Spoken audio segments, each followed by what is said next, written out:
வணக்கம். இன்றைக்கி நம்ம பார்க்க போகிற விளாக் என்னென்னு பார்த்தீங்கன்னா, ஒரு சூப்பரான ஒரு சட்னி ரெசிப்பியும், அதுக்கப்புறம் பார்த்திங்கன்னா அதிரசமும் தான் இன்றைக்கி நம்ம பார்க்க போகிறோம். இந்த வீடியோவில் பார்த்திங்கன்னா அதிரசம் ஸ்டார்டிங்லேருந்து ஸ்டெப் பை ஸ்டெப்பாக எப்படி பண்ணலாம் அப்படிங்கிறத வந்து சொல்லியிருக்கேன். ஸோ ரொம்ப ஈஸியாக அந்த அதிரசம் வந்து பண்ணிடலாம்.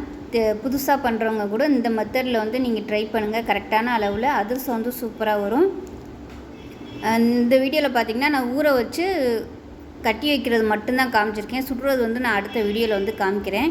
இப்போ அதிரசம் வந்து ஊற வைக்கிறதுலேருந்து எப்படி பாகு பதம் எடுத்து எப்படி கிளறி எப்படி நம்ம கட்டி வைக்கலாம் அப்படிங்கிறது வரைக்கும் தான் அதில் காமிச்சிருக்கேன். ஸோ வாங்க வீடியோக்குள்ளே போகலாம். வீடியோ வந்து மிஸ் பண்ணாமல் பாருங்கள். அப்போ தான் உங்களுக்கு ஸ்டெப் பை ஸ்டெப்பாக அதிரசம் வந்து எப்படி செய்கிறது அப்படிங்கிறது வந்து புரியும். வாங்க இப்போ வீடியோக்குள்ளே போகலாம். ஒரு பவுலில் 1/2 கிலோ அளவுக்கு பச்சரிசி எடுத்திருக்கேன். இது வந்து மாவு பச்சரிசின்னு கேட்டு வாங்கணும். பலகாரத்துக்கு வந்து இந்த அரிசி தான் போடணும். முறுக்காக இருந்தாலும் சரி, முறுக்கு, இடியாப்பம், அதிரசம் அந்த மாதிரி பண்ணுறதுக்கெல்லாம் இந்த மாதிரி குண்டு அரிசின்னு கேட்டு வாங்கணும். இன்னொரு பேர் பலகார பச்சரிசி, இன்னொன்று வந்து மாவு பச்சரிசி. 3 பேர் இருக்குதுக்கு. நீங்கள் வந்து சாப்பாட்டு அதாவது பொங்கலுக்கு யூஸ் பண்ணுற பச்சரிசி யூஸ் பண்ணிங்கன்னா மாவு வந்து காணாது, 2வது பிசு பிசுப்பாக இருக்கும். அதனால் இதுதான் இங்கே அதாவது எண்ணெயில் பொரிக்கிற பலகாரம் எது பண்ணுறதா இருந்தாலும் இந்த குண்டு பச்சரிசி மாவு பச்சரிசின்னு கேட்டு வாங்கிக்கோங்க. இப்போ அதெல்லாம் நான் எடுத்திருக்கேன். இது ரொம்ப முக்கியம் அதிரசத்துக்கு.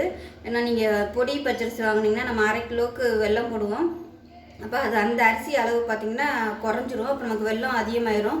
நிறைய இதில் மிஸ்டேக் வர்றதுக்கு வாய்ப்பு இருக்குது. அதனால் இந்த மாதிரி குண்டு பச்சரிசியாக கேட்டு வாங்கிக்கோங்க. இதுதான் நல்லாயிருக்கும். இப்போ இது வந்து 1/2 கிலோ அளவு எடுத்திருக்கேன். நல்லா கை வச்சு நல்லா அந்த மாதிரி பிசைஞ்சு நல்லா ஒரு 2-3 தடவை கழுவிட்டு ஊற வச்சுக்கலாம். இப்போ இது நல்லா கழுவிட்டே இப்போ தேவையான அளவுக்கு தண்ணி ஊற்றிக்கலாம்.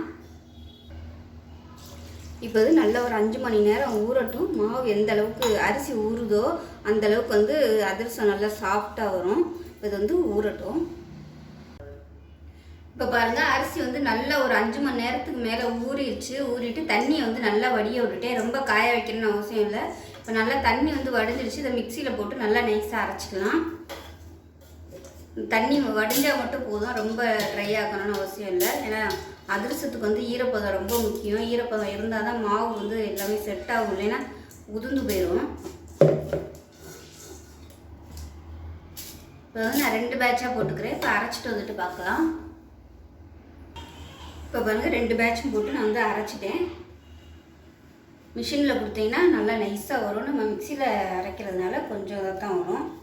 இதோட பதம் பார்த்திங்கன்னா ரொம்ப நைஸாக இருக்கக்கூடாது, அதே சமயம் ரொம்ப நெருன்னு இருக்கக்கூடாது. அந்த மாதிரி இருக்கணும். நம்ம சாப்பிடையில அப்படியே மணல் மாதிரி வந்து அது கடிப்படணும். அப்போ தான் நல்லாயிருக்கும். அதுதான் பதம், கரெக்டான பதம். இது வந்து நம்ம சளிச்சு எடுத்துக்கணும். ரொம்ப நைஸான ஜல்லடை இல்லாமல் 3 ஜல்லடையில் 2வது ஜல்லடை இருக்கும் பார்த்திங்களா, அந்த ஜல்லடையில் வந்து நம்ம சளிச்சு எடுத்துட்டு மீதியை மறுபடியும் நம்ம மிக்சியில் போட்டு அரைச்சிட்டு எடுத்துக்கலாம். இப்போ இது வந்து நம்ம சலிக்கணும். இப்போ வந்து சளிச்சு எடுத்துக்கலாம். ஈரமாவாக இருக்கிறதுனால இந்த மாதிரி கொஞ்சம் கொஞ்சமாக கட்டியாக இருக்கும். இது எல்லாத்தையுமே நல்லா அமுக்கி விட்டுட்டு சளிச்சு எடுத்துக்கலாம். மீதி இருக்கிறத மறுபடியும் மிக்சியில் போட்டு ஒரு அடி அடிச்சுட்டு சளிச்சுக்கலாம். இப்போ பாருங்கள், நல்லா சளிச்சாச்சு. இது வந்து அப்படியே அமுக்கி வச்சிடலாம். ஈரம் வந்து காயக்கூடாது. நம்ம அதுக்குள்ளே பாவு வந்து எடுத்துக்கலாம். இப்போ நான் 1/2 கிலோ அரிசி எடுத்துருக்கேன்ல, அதனால 1/2 கிலோ வெல்லம் வந்து கரெக்டாக வாங்கி வச்சுட்டு இப்போ இதை வந்து நம்ம பாவு எடுத்துக்கலாம்.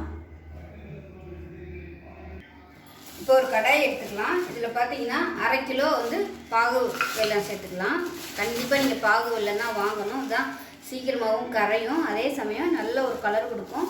நீங்கள் வேறு மண்டை வெல்லம் அந்த மாதிரிலாம் அச்சு வெல்லம்லாம் எடுத்திங்கன்னா உங்களுக்கு கண்டிப்பாக ஹார்டாக தான் வரும் அதிரசம். அதெல்லாம் ரொம்ப முக்கியமான டிப்ஸு. கண்டிப்பாக பாகு வெல்லம்னு கேட்டு வாங்கிக்கோங்க. அரிசி எந்த அளவுக்கு எடுக்கிறீங்களோ அதே அளவுக்கு வெல்லம் எடுக்கணும். இப்போ நான் என்ன பண்ணுறேன்னா ஒரு கைப்பிடி அளவுக்கு மட்டும் கொஞ்சம் வெல்லத்தை எடுத்துக்கிறேன். இவ்வளோதான் எடுத்துருக்கேன். இப்போ இதுக்கு தண்ணி சேர்த்துக்கலாம். இது வந்து 100 ml இருக்கும். இந்த தண்ணி முங்குற அளவுக்கு ஊற்றிக்கோங்க.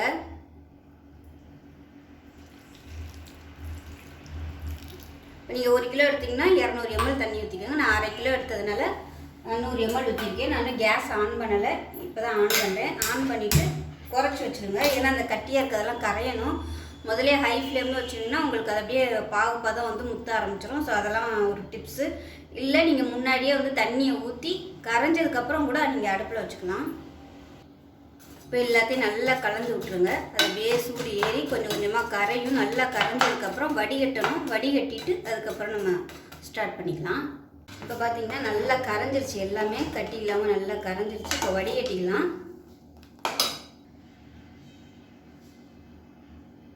வேற ஒரு கடாயில் வச்சு வடிகட்டிக்குங்க.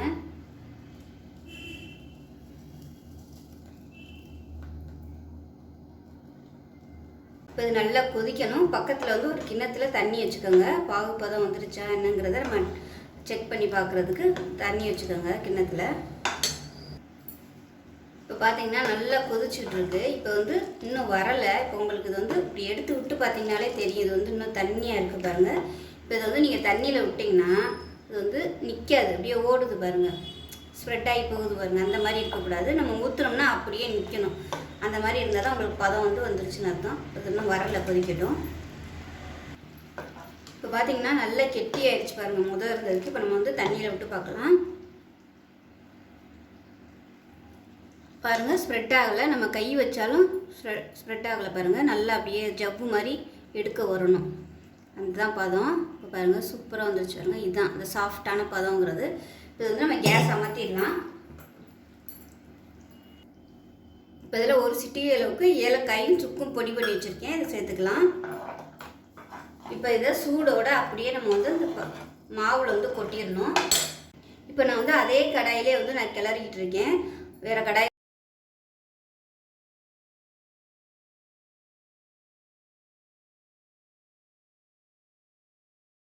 பண்ணிட்டேன் பாருங்கள். அந்த அளவுக்கு கொஞ்சம் தண்ணியாக இருக்குது. இப்போ கேஸ் ஆன் பண்ணிக்கலாம். ஆன் பண்ணிவிட்டு மீடியமான ஃப்ளேமில் நல்லா கிளறணும். கிளறிக்கிட்டே இருந்தோம்னா கொஞ்சம் அப்படியே கெட்டியாக வரும். அந்த ஸ்டேஜில் வந்து நம்ம அமர்த்திடலாம். மாவு போடையில் தூவுனாப்பில் போட்டுக்கோங்க, அப்போ தான் உங்களுக்கு கட்டி தட்டாது. ஒருவேளை அப்படி அங்கங்கே கட்டியாக இருந்துச்சுன்னா கரண்டியை வச்சு நசுக்கி விட்டிங்கன்னா உங்களுக்கு அப்படியே சரியாயிடும். நான் ஒரு ஆளாக போட்டதுனால எனக்கு கொஞ்சம் அங்கங்கே கட்டி கட்டியாக இருக்குது. ஒரு ஆள் தூவ ஒரு ஆள் கிளறி விட்டுருந்தோம்னா கட்டி தட்டாது. இல்லாட்டி விஸ்கு வச்சு கூட நீங்கள் கலந்துக்கலாம். அது நல்லா அப்படியே கொஞ்சம் அப்படியே லிக்யூடாக வரணும். இப்போ வந்து ரொம்ப தண்ணியாக இருக்குது, கொஞ்சம் அப்படியே வற்றி வரட்டும். இப்போ பார்த்தீங்கன்னா கேஸ் அமர்த்திடலாம். இப்போ நல்லா கெட்டியாக வந்துருச்சு. இப்போ இது வந்து மாவு கரெக்டான பதத்தில் வந்துருச்சு. இந்தளவுக்கு இருக்கணும். இது ஆறிச்சுன்னா வந்து கெட்டியாக வரும். மாவு சூடாக இருக்கிறதுனால வெள்ளம் வந்து இலக்கம் கொடுத்துட்டு தான் வரும். இப்போ இது வந்து ஆறிடுச்சுன்னா நல்லா கெட்டியாக வந்துடும். ஆறட்டும், வேறு கடாய்க்கு மாற்றிக்கலாம். இப்போ இது பாருங்கள், இது வந்து இலக்கமாக இருக்குது. இது வந்து ஆறுனது பாருங்கள், இன்னும் சூடாகவே இருக்குது. நல்லா கெட்டியாக வந்துருச்சு பாருங்கள். இன்னும் நல்லா ஆறுச்சுன்னா நல்லா கெட்டியாக வந்துடும். இது வந்து இதில் வந்து நான் லைட்டாக கொஞ்சோண்டு உப்பு சேர்த்துருக்கேன். உப்பும் ஒரு சிட்டிகை அளவுக்கு சோடா உப்பும் சேர்த்துருக்கேன். சோடா உப்பு விருப்பம் இருந்தால் நீங்கள் சேர்த்துக்கலாம். கடைகள் எல்லாம் சோடா உப்பு சேர்ப்பாங்க. நான் அதனால் கொஞ்சமாக ஒரு சிட்டிகை அளவுக்கு சோடா உப்பு சேர்த்துருக்கேன். இப்போ இது வந்து கொஞ்சம் ஆறுனதுக்கப்புறம் துணி போட்டு கட்டி வச்சுக்கலாம். இது பாருங்கள் கரண்டியில் உள்ளது கொஞ்சம் ஆறிடுச்சு. எப்படி கெட்டியாக இருக்குன்னு பாருங்கள். ஊத்தையில் கொஞ்சம் லிக்யூடாக இருந்துச்சு. லேசாக ஆரவும் எப்படி இருக்குது பாருங்கள், இந்த மாதிரி வந்துடும். அதனால் கவலைப்படவே வேணாம். ஏன்னா வெள்ளம் வந்து சூட்டில் இருக்கையில் இலக்கம் கொடுத்துக்கிட்டே தான் வரும். ஆறுனுச்சுன்னா தான் கெட்டியாக வரும். அதுக்கு தான் நம்ம அந்த பதம் பார்க்குறது. தண்ணிக்குள்ளே விட்டோம்னா அந்த பாகு வந்து ஆறுனதுக்கப்புறம் எப்படி இருக்கும் அப்படிங்கிறத நம்ம அதை பார்க்குறது. நம்ம இளம் பதமாக எடுத்தோம்னா நல்லா சாஃப்டாக இருக்கும். கொஞ்சம் முத்த விட்டுட்டோம்னா அதிரசம் வந்து ஹார்டாகிடும். ஸோ அதுக்காக தான் வந்து பாகு பதம் வந்து ரொம்ப முக்கியம். இது சற்று ஆறட்டும். இப்போ இது பார்த்திங்கன்னா நான் வந்து கொஞ்சம் வெள்ளை பாகு வந்து எடுத்து வச்சுருந்தேன் இல்லையா, அதையும் சேர்த்துட்டேன். இது வந்து ஆறுனதுக்கப்புறம் பாருங்கள் நல்லா ஆறிடுச்சு. ஆறுனதுக்கப்புறம் அந்த சாஃப்டாக இருக்குது பாருங்கள். இப்படி இருந்துச்சுன்னா அதிரசம் வந்து உங்களுக்கு ஹார்டாக இல்லாமல் நல்லா சாஃப்டாக வரும். இதிலே நம்ம தெரிஞ்சுக்கலாம் எப்படி வரும் அதிரசம் அப்படின்ட்டு. அதிரசம் பண்ணுறது ரொம்ப ஈஸி. பக்குவமாக நம்ம கரெக்டான இது சேர்த்து விட்டோம்னா ரொம்ப ஈஸியாக பண்ணிடலாம். இப்போ பார்த்திங்கன்னா கொஞ்சம் ஆறிடுச்சு. ஏன்னா நம்ம சூடோடு இருக்கும்போது கட்டினோம்னா வேர்த்துரும். அதுக்காக தான் கொஞ்சம் ஆற விட்டுட்டு இந்த மாதிரி ஒரு துணி போட்டு மூடி வச்சிடலாம். மூடிட்டு கயிறு போட்டு கட்டி வச்சிடலாம்.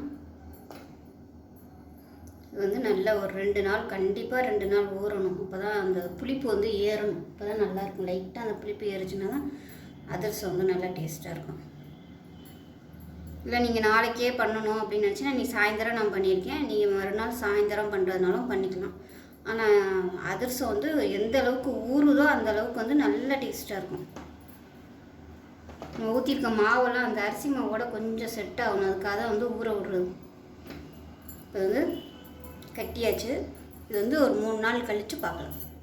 கடாய் எடுத்துக்கலாம். தேவையான அளவுக்கு எண்ணெய் சேர்த்துக்கோங்க. நான் வந்து ஒரு 2 டேபிள் ஸ்பூன் எண்ணெய் விட்றேன். எண்ணெய் சூடானதும் 1 டேபிள் ஸ்பூன் உளுந்து சேர்த்துக்கலாம். 1 டேபிள் ஸ்பூன் கடலைப்பருப்பு சேர்த்துக்கலாம். மீடியமான தீயில் நல்லா வதக்கி விட்டுக்கலாம். அதை இப்போ இதில் ஒரு 5 வரமிளகாய் சேர்த்துக்கலாம். 3 பச்சை மிளகாயை உடச்சிட்டு சேர்த்துக்கோங்க. இதோட சின்ன துண்டாக ஒரு 4 பீஸ் இஞ்சி சேர்த்துக்கலாம். அதோட பார்த்திங்கன்னா பொடி பல்லாக ஒரு 20 பல் அளவுக்கு பூண்டு எடுத்துருக்கேன். இது சின்ன பூண்டாக இருக்கிறதுனால இந்த அளவுக்கு எடுத்துருக்கேன். பெருசாக இருந்தால் நீங்கள் ஒரு 6 பல் எடுத்துக்கோங்க.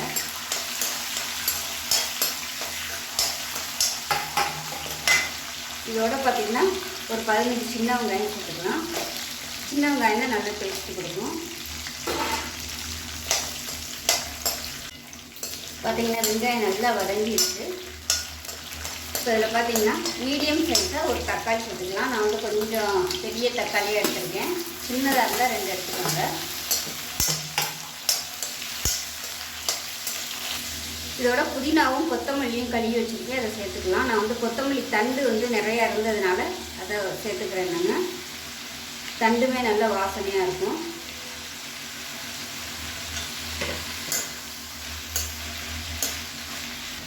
இப்போ இதில் கொஞ்சமாக உப்பு சேர்த்துக்கலாம். இப்போ எல்லாமே நல்லா வதங்கிருச்சு. இதில் வந்து ஒரு 4 ஸ்பூன் அளவுக்கு துருவன தேங்காய் சேர்த்துக்கலாம். இப்போ சுண்டைக்காய் சைஸுக்கு புளி சேர்த்துக்கலாம். இப்போ நல்லா எல்லாமே வதங்கிருச்சு. அமர்த்திடலாம். ஆற விட்டுட்டு அரைச்சிட்டு பார்க்கலாம். இப்போ பார்த்திங்கன்னா சட்னி வந்து அரைச்சாச்சு. எண்ணெயில் கடுகு, உளுந்து, பெருங்காயம், கருவேப்பிலை, 2 வரமிளகாயை கிள்ளிட்டு சேர்த்துட்டு நல்லா பொரிய விட்டு சேர்த்துக்கலாம்.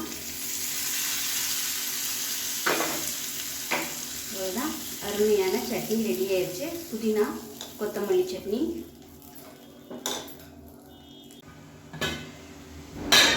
நைட்டு பார்த்திங்கன்னா அதிரசத்துக்கு வந்து ரெடி பண்ணி வச்சுட்டு இந்த சட்னியும் இட்லியும் தான் ஊற்றிருந்தேன். இந்த சட்னி பார்த்திங்கன்னா சூப்பராக இருந்துச்சு. இந்த சுட சுட இட்லிக்கு இந்த புதினா சட்னி வச்சு சாப்பிடணும். அவ்வளோ சூப்பராக இருக்கும். நல்லா அப்படியே பிசைஞ்சு சாப்பிட்லாம். அவ்வளோ டேஸ்ட்டாக இருக்கும்.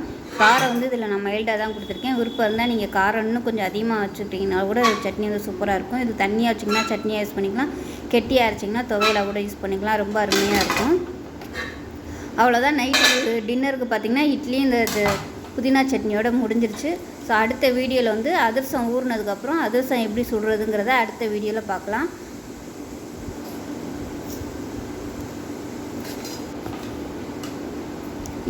இந்த வீடியோ வந்து நம்ம ட்ரெடிஷ்னலாக எப்படி அதிரசம் மாவு ப்ரிப்பேர் பண்ணுறதுங்கிறத காமிச்சிருக்கேன். நான் அதை வந்து இந்த அதிரசம் சுட்டு காமிச்சிட்டு இன்னொரு வீடியோவில் வந்து இன்ஸ்டண்ட்டாக அதிரசம் எப்படி பண்ணுறதுங்கிறத காமிக்கிறேன்.